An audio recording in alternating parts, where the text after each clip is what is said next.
nagagalit ka sa akin?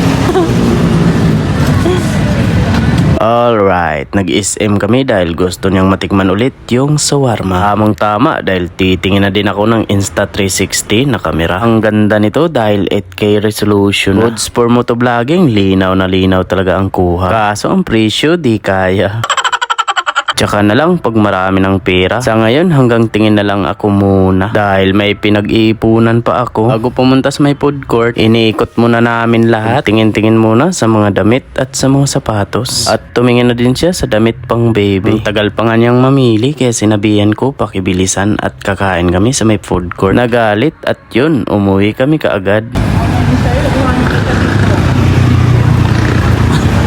Ano? Ba't nagagalit ka sa akin?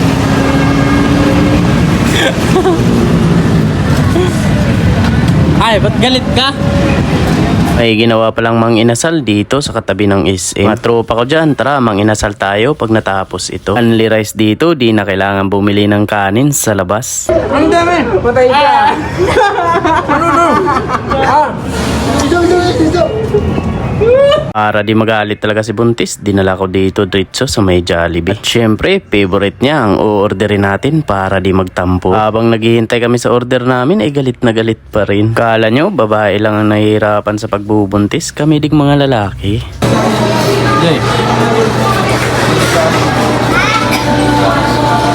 Lagi talagang pagbibigyan sa gusto kasi kung hindi, ganito mangyayari. At yun, di nagalit dahil andito na yung favorite. Ang hirap pa naman ito suyuin. At yun lang, salamat sa panonood. Bye-bye! Yan na